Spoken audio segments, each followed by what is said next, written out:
400 वर्ष पूर्व मध्य प्रदेश के छोटे से गांव में एक व्यक्ति रहता था। उसका नाम बिलवा था। वह बहुत अलग तरह का जीवन जीता था।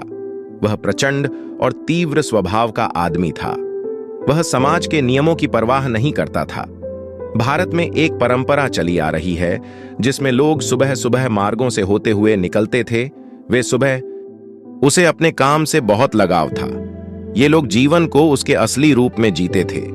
उनके पास किसी वस्तु का संचय नहीं था। उनके पास कोई धन या संपत्ति आदि नहीं थी।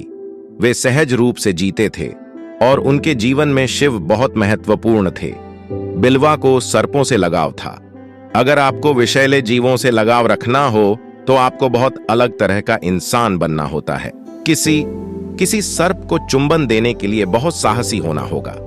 कोई ऐसा व्यक्ति जिसके लिए प्रेम ही सब कुछ, बाकी सब कुछ गौण हो जाता है। जीवित रहना भी गौण हो जाता है। वह भी कुछ इसी तरह का व्यक्ति था।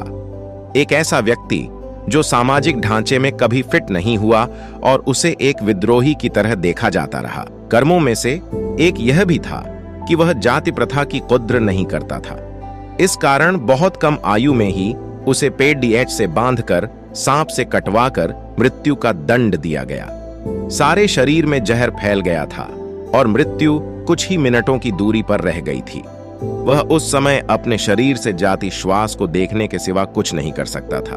यह एक सजग व सचेतन घटना की बजाय एक मायनों में एक आध्यात्मिक साधक नहीं था। अपने जीवन के उन अंतिम क्षणों में उसने अपनी श्वास पर ध्यान दिया। सर्प का विष हृदय तंत्र पर अपना प्रभाव दिखाता है।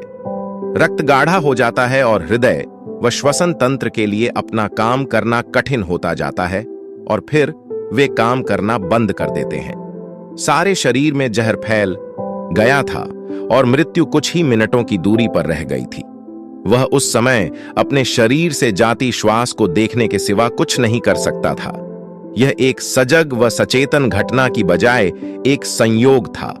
यह एक साधना की बजाय एक अनुग्रह था।